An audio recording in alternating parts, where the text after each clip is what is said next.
Oke, jadi minggu kemarin itu minggu ikon. Itu kita secara teologis itu memperingati bahwa ikon itu bukan untuk disembah ya, seperti kayak kita menyembah Allah. Tetapi ini adalah satu alat anugerah yang gereja warisi, tetapi pada perjalanannya itu ada kelompok-kelompok orang yang tidak setuju dengan penggunaan ikon. Kenapa? Karena dianggap itu penyembahan berhala. Ya, karena penggunaan ikon itu tujuannya bukan ke situ. Ya, tidak ada maksud untuk menyembah patung atau menyembah dewa-dewa berhala seperti dewa Yunani. Jadi ikon ini adalah untuk mengingatkan kita bahwa Kristus itu jadi manusia. Ya. Dia jadi manusia yang sempurna, yang bisa kita lihat, kita sentuh, kita raba, ya, seperti dalam 1 Yohanes itu, yang kemudian itu bisa dipotretkan, dilukiskan. Nah, disebut ikon itu karena itu bukan sekedar lukisan ya, tetapi bersifat misteri karena ada pengajaran-pengajaran Roh Kudus di dalamnya. Oke, nah, makanya kalian baca yang saya tulis itu kemarin. Kita lihat ya. Screen. Nah, dulu atas ya.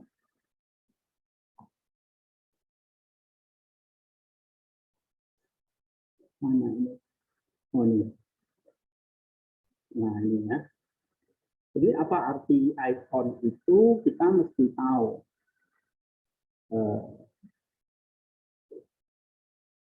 Oke. Nah, ikon itu berasal dari bahasa Yunani ikon yang artinya gambar. Oke. Gambar atau foto begitu. Nah, tujuan ikon itu adalah untuk apa nih? Apa? Menyembah hubungan kita itu dengan Allah. Ya. Lalu juga itu menjaga satu penghormatan ya, menjaga warisan gereja. Dalam ikon itu juga diwarisi berbagai macam pengajaran gereja. Ya. Nah, mengapa ikon? Di sini untuk kalian baca ya. Nah, orang Ibrani memiliki ikon-ikon dalam wujud kata tertulis. Jadi kalau kita baca abjad Ibrani itu kan sebetulnya ikon, gambar, huruf. Ya.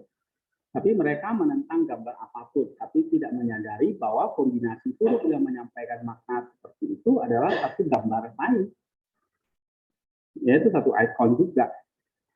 Bangsa-bangsa lain seperti Yunani, Mesir, ya, itu sudah punya gagasan tentang ikon sejak zaman dulu. Nah, pelukis ikon yang pertama itu kan Rasul Lukas yang menggambarkan pertama kali ikon Theotokos dan Kristus, ya. Nah itu Lukas.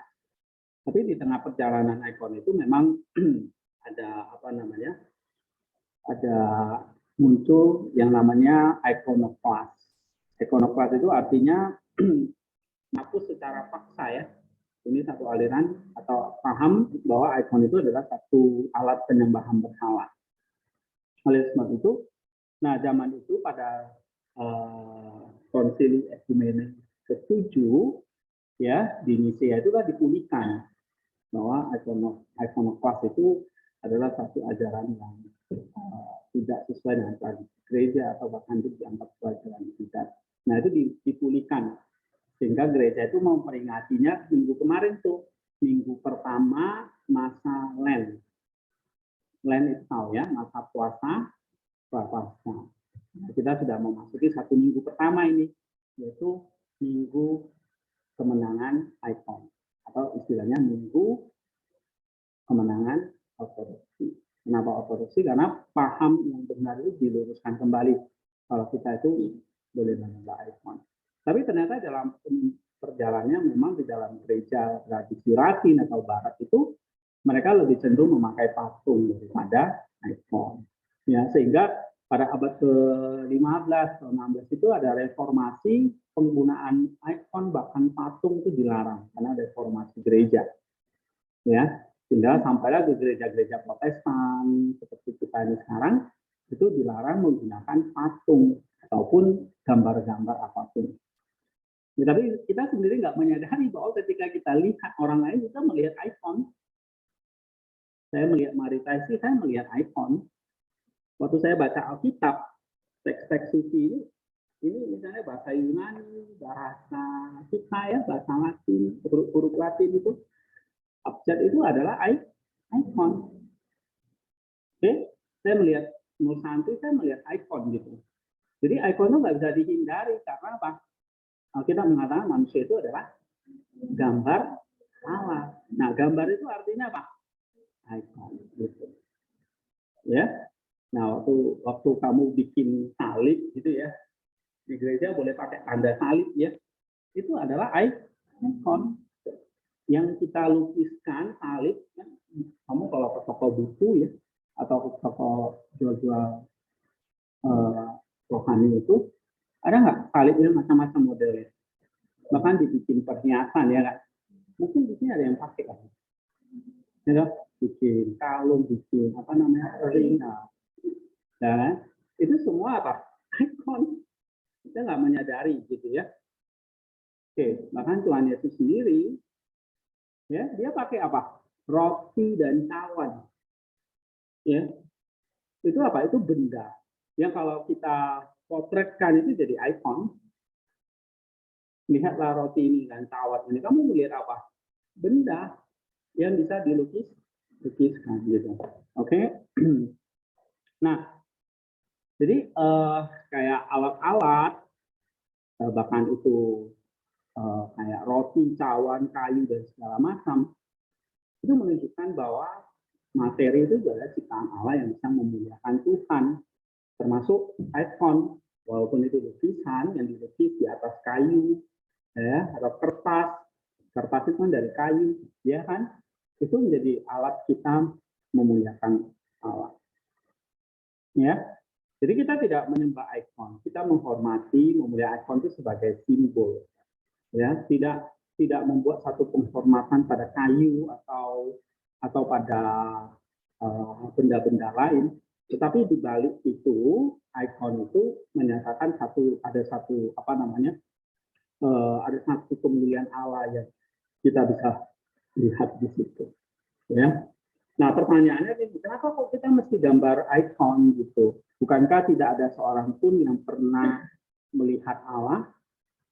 Ya, tapi kita lihat kenapa kok Lukas dan Bapak Gereja itu menentang ikonoklasme ya, dan ikon itu bukan satu ajaran yang tidak gitu. Nah, kenyataannya memang kita lihat manusia itu adalah gambar Allah yang tidak bisa dilihat. Ya, lalu Kristus sendiri apa? Dia adalah gambar Allah yang kata Rasul Paulus ya dalam kitab Kolose itu dia adalah gambar Allah yang jadi manusia. Gitu. Artinya apa? Tidak ada seorang pun yang pernah melihat Allah, tapi ketika inkarnasi itu firman Allah itu, ikon gambar Allah itu jadi daging. Ya kan? Artinya mengambil wujud daging, mengambil apa? Wujud alam ini, daging itu dari alam gitu. Jadi, nah jadi kita lihat di sini ya. Yohanes Damaskus itu mengatakan dahulu Allah tidak pernah digambarkan, tetapi sekarang ketika Allah terlihat berpakaian dalam daging dan bercakap-cakap dengan manusia, saya membuat gambar Allah tentang Allah yang dapat saya lihat. Saya tidak menyembah materi, saya menyembah Allah materi yang menjadi materi demi saya untuk menyelesaikan keselamatan saya melalui materi. Gitu ya.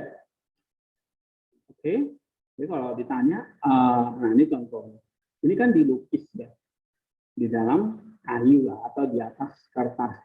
Lalu itu ditaruh di gereja. Ya. Nah, ini ditentang. Padahal Kristus yang dilukis seperti ini itu membuktikan bahwa dia adalah Allah yang menjadi materi atau menjadi daging seperti kita sehingga kita bisa melukiskannya. Oke, nah ini nanti kalian baca aja banyak di sini ya tentang ikon. Nah, secara teologisnya, kenapa kok gereja